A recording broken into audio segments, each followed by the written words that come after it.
मंच पर हमारे साथ समाजवादी पार्टी के हमारे प्रदेश के अध्यक्ष, समाजवादी पार्टी से विधायक आदरणीय अबू आसिम आजमी साहब, और जिनके बुलाने पर हम सब लोग यहाँ मौजूद हैं, जिन्होंने लगातार जनता के बीच में रहकर, आप लोगों के बीच में रह करके समाजवादी पार्टी का न केवल झंडा उठाया है, बल्कि मैं देख रहा हूं मेरे मन से लेकर के आखिरी तक, जहां तक मैदान दिखाई दे रहा है मुझे, सभी लाल टोपी पहना करके समाजवादी पार्टी में जुड़ने के लिए, और यहां से समाजवादी पार्टी के प्रत्याशी नौजवान साथी इरशाद भाई जागीरदार जी का मैं बहुत बहुत धन्यवाद और आभार प्रकट करना चाहता हूं। हमारी पार्टी के विधायक रईस शेख साहब, समाजवादी पार्टी से सांसद इकरा हसन जी, विधायक नाहिद हसन जी, मंच पर उपस्थित कैलाश भाऊ जी, नरेंद्र भाऊ, महेंद्र दादा सिरसाठ, गुट्टू भाई काकर, अकील अंसारी जी, जया ताई, अमीन पटेल जी, तेजस रण सिंह, उमेश माहिले से लेकर के मैं देख रहा हूं इस सभा में बड़ी संख्या में हमारे बुजुर्ग, बड़ी संख्या में समाजवादी पार्टी के कार्यकर्ता, हमारी माताएं, बहनें, नौजवान साथी और पत्रकार बंधुओं, मैं आज धुलिया में आकर के आप सबके बीच में आकर के बहुत प्रसन्न हूं, बहुत खुश हूं। मैं सोचता था कि लखनऊ से जाकर के जब मैं धुलिया में जाऊंगा कि लोग मुझे पहचानेंगे कि नहीं पहचानेंगे, लोग हम लोगों को सुनने आएंगे न कि नहीं आएंगे। लेकिन मैं अपने पार्टी के प्रदेश के अध्यक्ष अबू आसिम आजमी जी को और इरशाद भाई जागीरदार को बहुत बहुत धन्यवाद और आभार प्रकट करूंगा, और लग रहा है कि उत्तर प्रदेश की तरह धुलिया में भी समाजवादी पार्टी हमें दिखाई दे रही है। आज जब मैं सुबह निकला हूं, सबसे पहले आपकी और आसपास की कई जिलों की जिनकी जगह पर जाकर के लोग अपनी कामना करते हैं, देवी के दर्शन कर करके अपनी इच्छा को पूरी करने की कामना करते हैं, एक वीरा देवी के मंदिर में भी जाने का मुझे मौका मिला है। जहां मैं एक वीरा देवी मंदिर में गया हूं, वहीं मुझे हाजिरी देने का भी मौका मिला है, दाता सरकार में जाकर के मुझे हाजिरी देने का भी मौका मिला है। मैं आप सबका बहुत आभारी हूं कि भारत की जो हमारी संस्कृति रही है, जो हमारी समाज की पहचान रही है, जो हमारे देश की पहचान है, कि चाहे हम अलग अलग धर्म के रहने वाले लोग हों, लेकिन हमारे देश की और समाज की यही खूबसूरती है कि चाहे हम किसी धर्म के बने रहें, लेकिन सब हम मिलकर के रहते हैं। न केवल आज हम मिलकर के रह रहे हैं, हजारों हजार सालों से हम मिलकर के रह रहे हैं। और दुनिया में जो हमारे देश की सबसे बड़ी पहचान है, वो हमारे देश की यही पहचान है कि कोई भी भारत आया होगा, भारत ने उसे अपना लिया, और भारत को अपना करके वो अपना हो गया। इसीलिए ये धरती वो है, न जाने कितने धर्मों को यहाँ पर रहने का मौका दिया है। न केवल धर्म मिलकर के रह रहे हैं, बल्कि इसी धरती में बहुत सारे धर्म बनकर के आज समाज को जोड़ने का काम कर रहे हैं। जहां हमारे समाज की ये पहचान है कि हम भाईचारे के साथ रह रहे हैं, और हमारे साथियों ने, जिस किसी ने भी इतिहास पढ़ा होगा, और जो कोई भी कभी ये पढ़ते होंगे कि जब हमारे देश के स्वामी विवेकानंद जी जब अमेरिका गए और अमेरिका जाकर के जब उन्हें भाषण देने का मौका मिला, तो उन्होंने कहा कि मैं उस धरती से आया हूं जो धरती सबको स्वीकार कर लेती है, न केवल स्वीकार करती है बल्कि वो धरती है जिसके जहां पर सबसे ज्यादा टॉलरेंस है, एक्सेप्टेंस है, कि जहां कोई आया उसे अपना बना करके दे दिया। लेकिन आज जब हम माहौल देखते हैं तो भारतीय जनता पार्टी के लोग हमारे और आपके बीच में नफरत फैलाने का काम करते हैं। ये नफरत फैलाने वालों को यहां से संदेश हमारे इरशाद भाई ने बहुत सफाई से दे दिया है। समाजवादियों ने बहुत सफाई से यहां पर एक संदेश भेजने का काम किया है।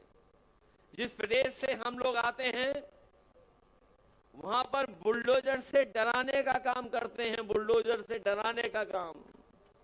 लेकिन इस बार इरशाद भाई ने बुलडोजर से ही हम लोगों पर फूल बरसाने का काम किया। मैं इरशाद भाई का बहुत बहुत धन्यवाद देना चाहता हूं।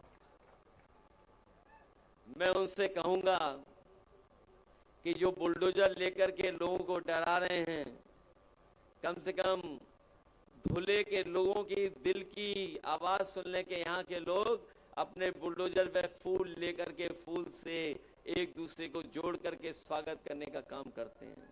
न केवल हम लोगों को फूल से स्वागत किया है बल्कि महाराष्ट्र की जो पहचान है वो हमारे सर पे फेटा पहना करके जो सम्मान किया है उसको हम समाजवादी लोग कभी भूल नहीं सकते। हम लोग कभी भूल नहीं सकते। हम आपको भरोसा दिलाने आए हैं कि ये चुनाव जो होने जा रहा है ये महाराष्ट्र का ऐतिहासिक चुनाव होने जा रहा है। हमारे बहुत सारे लोग जो यहाँ मौजूद होंगे उन्होंने देखा होंगे, न जाने कितने चुनाव देखे होंगे, लेकिन इतने दलों के साथ, इतने बड़े गठबंधनों के साथ कभी चुनाव नहीं देखा होगा। इसलिए जहां ये महाराष्ट्र का चुनाव है वहीं देश का एक ऐसा चुनाव है जहां पर ऐतिहासिक फैसले से न केवल महाराष्ट्र की राजनीति बदलेगी बल्कि देश की राजनीति भी बदलने का काम करेगी। हम लोग देखते हैं कि जहां पर महाराष्ट्र में महायुति गठबंधन की सरकार चल रही है, ये महायुति गठबंधन की सरकार जरूर है लेकिन महाराष्ट्र की जनता को महादुखी करने का काम इन्होंने किया है। इतना दुखी कभी लोग नहीं हुए होंगे जितना यह महायुति की सरकार ने महादुखी किया है। और जिन लोगों ने कभी आंकड़े पढ़े होंगे और आज की खबर सुनी होगी, हमारा देश गरीबी में तो है ही है बहुत पीछे, लेकिन भारतीय जनता पार्टी और इनके सहयोगी लोगों ने महाराष्ट्र को तो खोखला किया ही है, देश को भी खोखला कर दिया। और देश को इतना खोखला कर दिया है कि जब दुनिया में हमारे देश की गिनती होती है तो सोचिए हम लोग भुखमरी में दुनिया में अपना 5वां नंबर जो देशों का होता है उसमें सबसे आगे पाए जाते हैं। क्या कोई कल्पना कर सकता है?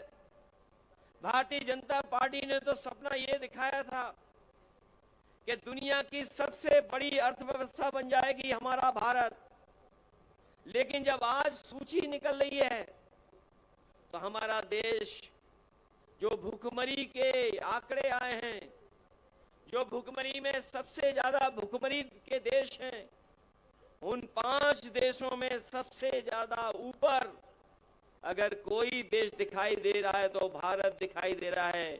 और मेरे अगर आंकड़े गलत नहीं हैं तो पड़ोसी देश जो हमारे हैं वो हमसे अच्छा काम कर रहे हैं, वहां भुखमरी नहीं है, लेकिन हमारे देश में भुखमरी उन देशों से ज्यादा भी दिखाई दे रही है।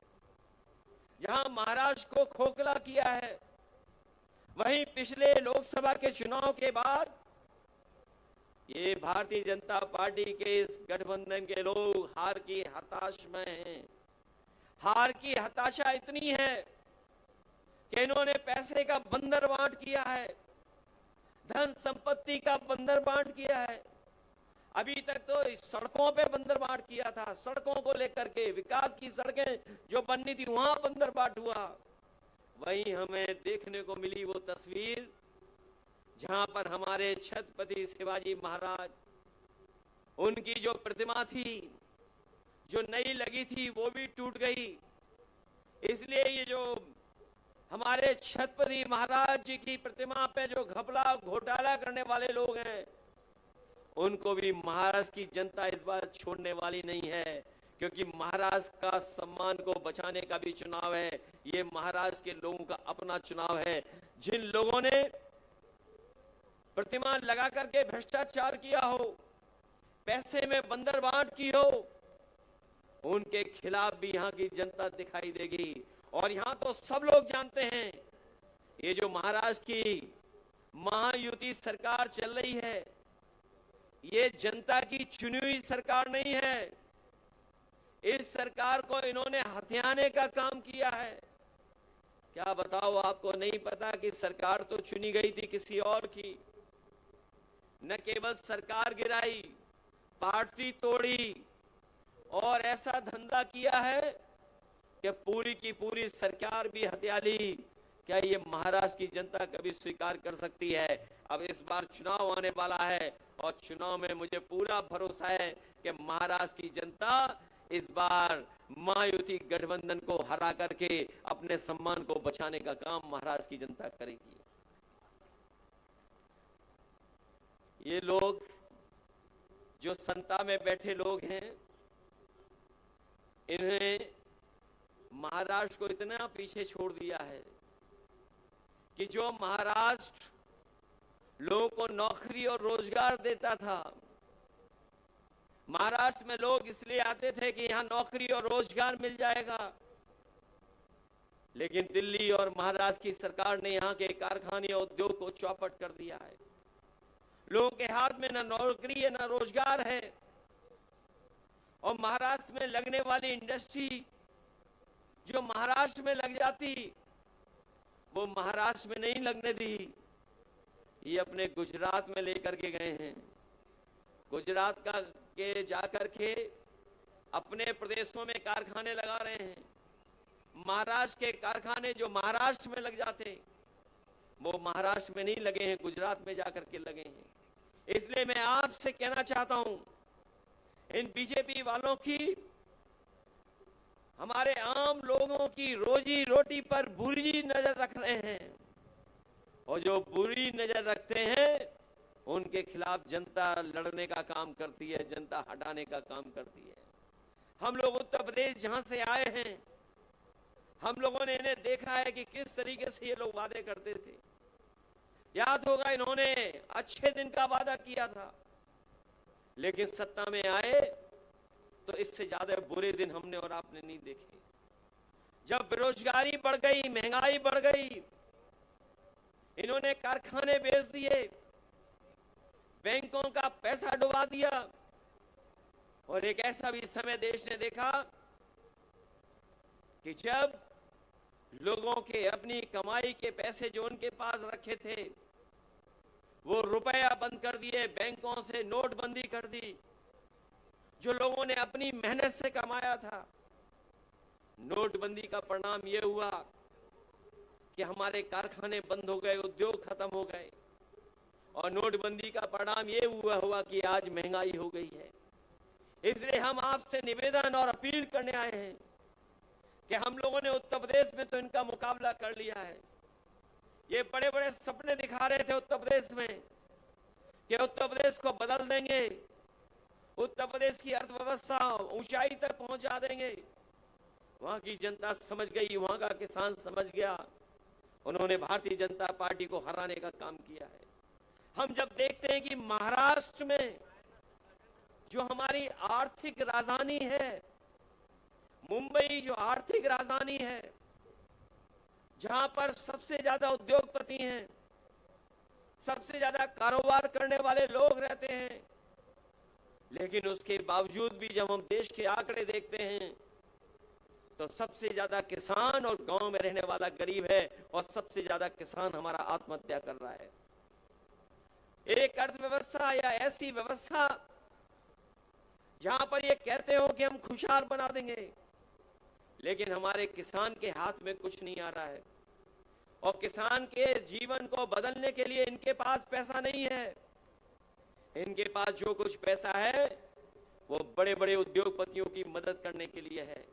अगर वही पैसा जिससे उद्योगपतियों की मदद कर रहे हैं, अगर उसी पैसे से किसान की मदद होती तो हमारा किसान आत्महत्या नहीं करता, हमारे नौजवान के हाथ में रोजगार होता, नौकरी होती और हमारी माताएं बहनें भी अपना घर परिवार अच्छी तरह चला सकती थी। ये रोजगार नहीं दे पाए हैं, नौकरी नहीं दे पाए। ये चुनाव आ गया तो माताओं बहनों के अकाउंट में पैसा पहुंचाना शुरू कर दिया। अगर सबसे पहले किसी ने देश में अपनी माताओं बहनों के अकाउंट में पैसा पहुंचाने का काम किया था तो समाजवादी लोगों ने पहुंचाने का काम किया था। आज जो महाराष्ट्र हमारी माताओं बहनों के पैसे दे रही, मदद कर रही, उनकी इतनी मदद से काम चलने वाला नहीं है। जब महंगाई इतनी हो, हमारे पैसे की कीमत गिर गई हो, तो हमें उसका दोगुनी मदद करनी चाहिए, तभी जाकर के हमारी माताओं बहनों का थोड़ा सम्मान हो पाएगा। जहां इलाज को लेकर के इरशाद भाई ने कहा कि यहां पर इलाज नहीं है, मशीन सरकार नहीं लगा पा रही है, दवाई भी नहीं मिल पा रही, और जो सरकारी व्यवस्था होनी चाहिए थी इलाज को लेकर के आपके जिले में वो भी नहीं है। लोगों को मजबूरी में बड़े बड़े शहरों में जाना पड़ता है, लोगों को मुंबई जाना पड़ता, नासिक जाना पड़ता और जिलों में जाकर के इलाज करना पड़ता है। हम आपको भरोसा दिलाते हैं, पढ़ाई के लेकर के, आपके रोजगार को लेकर के और आपके अस्पताल दवाई के इलाज को लेकर के जो भी इरशाद भाई काम करेंगे, हम उनका सहयोग और मदद करने का काम करेंगे, क्योंकि जब पढ़ाई होगी, इलाज सस्ता होगा तो हमारा समाज को भी आगे बढ़ने का मौका मिलेगा। मैं आखिरी में इतना ही कहना चाहता हूं, महाराष्ट्र में हम लोग समय समय पर सीटें जीते हैं, समय समय पर हम लोगों ने सरकार चलाने में मदद करने का काम किया है। मुझे याद है जब गठबंधन की सरकार बननी थी तो सभी दल अबू आसिम आजमी साहब को और हमारे विधायकों को ढूंढ रहे थे। उस समय भी अगर किसी ने सरकार बनाने में सहयोग करने का काम किया था, कांग्रेस, एनसीपी और शिवसेना की जो सरकार बनी थी उसमें समाजवादी पार्टी ने पूरा का पूरा साथ देने का काम किया था। आज भी हम सेकुलर सरकार बनवाना चाहते हैं। जिस तरीके से हम लोगों ने और दलों को साथ लेकर के काम किया है, हमें पूरा भरोसा है कि जिस समय चुनाव होगा, इरशाद भाई जागीरदार हमारे यहाँ पर चुनाव लड़ेंगे और जीत करके जाकर के विधानसभा में काम करने का काम करेंगे। इसलिए इनकी मदद करिए, आप इनका सहयोग करिए।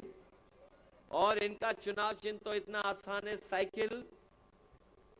डीजल पेट्रोल महंगा हो सकता है, लेकिन साइकिल को न डीजल की जरूरत है न पेट्रोल की जरूरत है, और साइकिल आम लोगों की सवारी है, इसलिए साइकिल को तो नहीं भूल जाएंगे आप।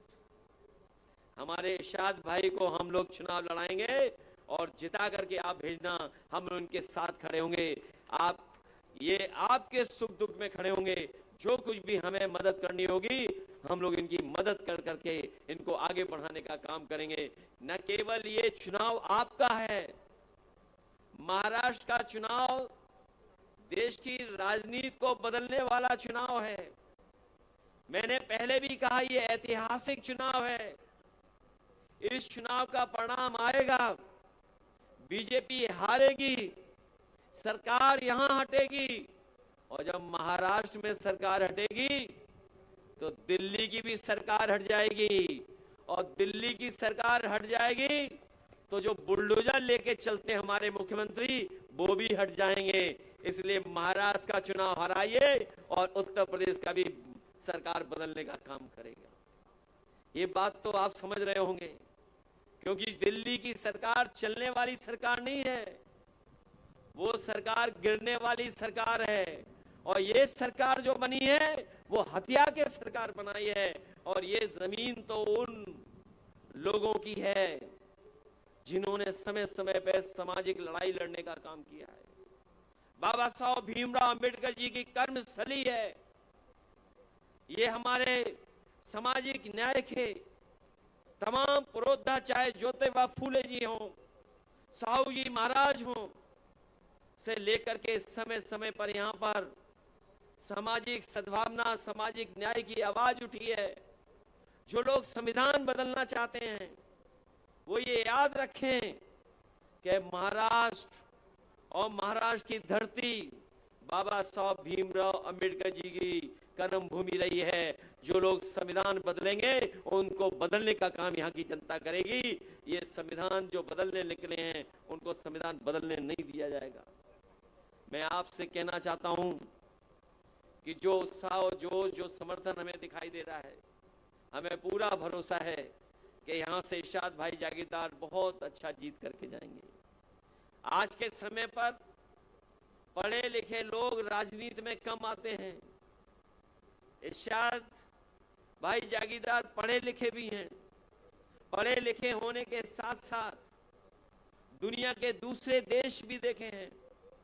वो देश जो हमारे देश से बहुत आगे हैं, और सबसे बड़ी बात ये कम उम्र के हैं। और जो कम उम्र का होता है वो लंबे दिनों तक आपकी सेवा कर सकेगा, आपके लंबे समय तक आपके साथ रह सकेगा। इसलिए एक पढ़े लिखे, एक दुनिया को समझने वाले नौजवान, उसकी मदद करना, इसीलिए हम लोग आए हैं। आज तो चुनाव जब शुरू हुआ तब आए हैं, और बीच में भी हम लोग को मौका मिलेगा तो आपके बीच में आकर के इरशाद भाई जागीरदार के लिए हम आपसे समर्थन और सहयोग मांगने आएंगे। मुझे पूरा भरोसा है इनको जिता करके आप विधानसभा में पहुंचा देना, हम इनका पूरा सहयोग और समर्थन करेंगे। बहुत बहुत बधाई इस ऐतिहासिक कार्यक्रम के लिए। ये जो सम्मान देने का काम किया है, मैं उसके लिए आपका बहुत बहुत आभारी हूँ। ये ऐसी यादगार सभा हुई है जो हम लोगों को जीत की तरफ ले जाएगी। बहुत बहुत धन्यवाद।